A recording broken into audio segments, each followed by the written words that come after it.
Halo Malaysia, terima kasih kerana sudah menonton video ini. Sebelum kita bermula, sila pertimbangkan untuk tekan butang subscribe, like dan share. Berita perkembangan politik semasa dalam negara, perkembangan negara dan semuanya ada di dalam channel ini. Terima kasih kerana sudah menonton. Hai, hello, salam sejahtera kepada seluruh rakyat Malaysia. Selamat petang, tuan-tuan dan puan-puan. Hai, hello, selamat tahun baru kepada semua penonton-penonton yang masih setia untuk berada di dalam channel ini. Baiklah, hari ini admin akan kongsikan satu berita yang sudah 2 hari dikeluarkan oleh Astro Awani. Mengatakan, adakah timbalan Perdana Menteri patut diberi layanan lebih tinggi berbanding yang di Pertuan Agong, jelas Dr. Mahathir. Bekas Perdana Menteri, sebelum itu jangan lupa untuk tekan butang subscribe serta aktifkan lonceng notifikasi supaya Anda tidak ketinggalan dengan perkongsian terkini daripada channel ini berkaitan dengan berita-berita politik dan berita-berita yang berkaitan dengan Malaysia.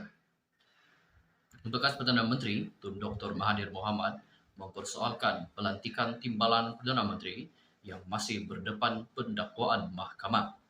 Menerusi entry terbaru di akaun Twitter, bekas ahli Parlimen Langkawi itu berpendapat perlu satu bentuk reformasi terhadap jawatan tersebut. Jelasnya, ini berlandaskan ketidakselarasan peruntukan di bawah perkara 33A Perlembagaan Persekutuan. Ketika saya sedang mengimbas perlembagaan persekutuan, tiba-tiba saya mendapati ketidakselarasan peruntukan di bawah perkara 33E. Ia berbunyi seperti berikut.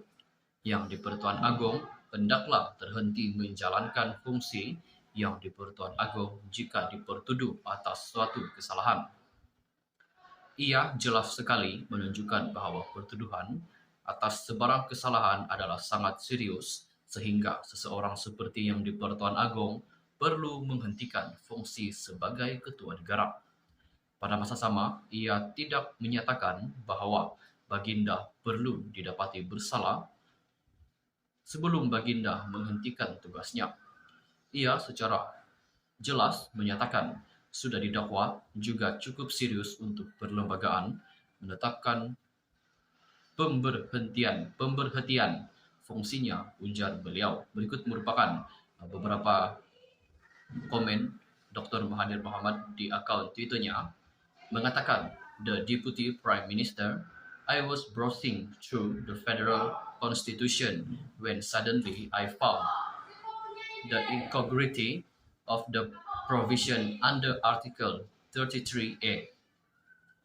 Number 2, it reads as follows, yang di Pertuan Agong shall cease to exercise the functions of the yang di Pertuan Agong if charged with an offence.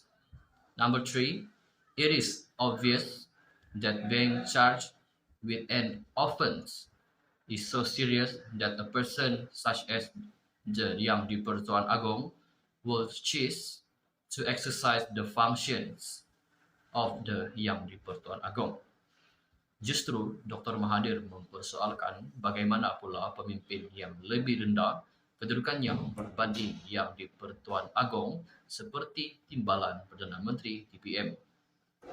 Tanpa menamakan mana-mana individu, Dr. Mahathir turut mempersoalkan sekiranya individu tersebut berdepan pendakwaan sehingga lebih 40 pertuduhan namun dilantik menggalas jawatan tersebut. Adakah timbalan Perdana Menteri sepatutnya diberi layanan lebih baik berbanding UiDPS? Soalnya, di sini saya akan mengongsikan pendapat saya, yaitu tanpa menamakan mana-mana individu, Dr. Mahathir turut mempersoalkan sekiranya individu tersebut berdepan pendakwaan sehingga lebih 40 pertuduhan namun dilantik menggalas jawatan tersebut. So, pendapat saya, ulasan daripada Dr. Mahathir Mohamad ini pendapat saya.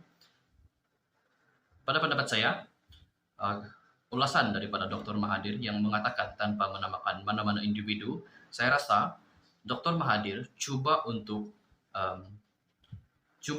tembak nama Zahid Hamidi. Kenapa saya cakap Dr. Mahathir cuba untuk tembak nama Zahid Hamidi tanpa menamakan nama Zahid Hamidi di dalam ulasannya ini, kerana Dr. Mahathir sendiri mengatakan sekiranya individu tersebut berdepan pendakwaan sehingga lebih 40 pertuduhan. Seperti yang kita tahu, hanya Zahid Hamidi sahaja yang ada 40 pertuduhan di mahkamah, tetapi sudah dibebaskan, tidak tahu betul atau tidak.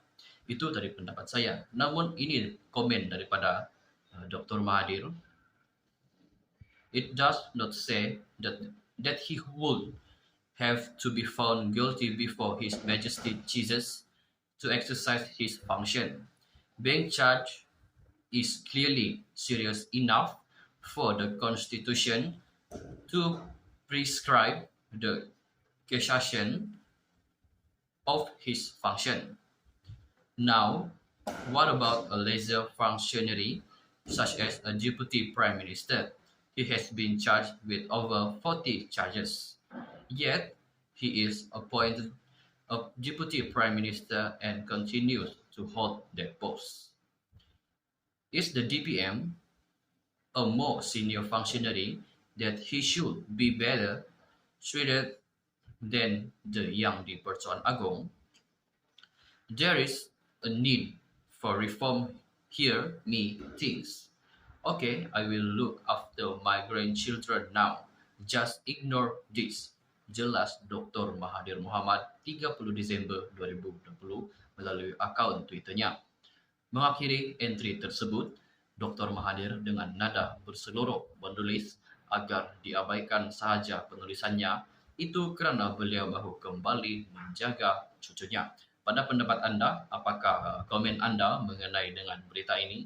Adakah berita ini ditujukan kepada timbalan Perdana Menteri iaitu Zahid Hamidi, ataupun entahlah macam mana pendapat kamu, sila komen di bawah. Sekian saja perkongsian berita hari ini.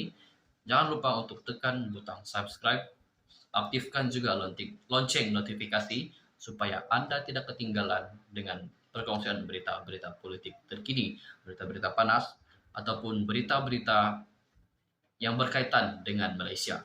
Sekian saja berita untuk hari ini. Kita jumpa lagi di video yang seterusnya. Selamat tahun baru. Kita jumpa lagi di video yang seterusnya. Stay safe, stay healthy. Bye-bye.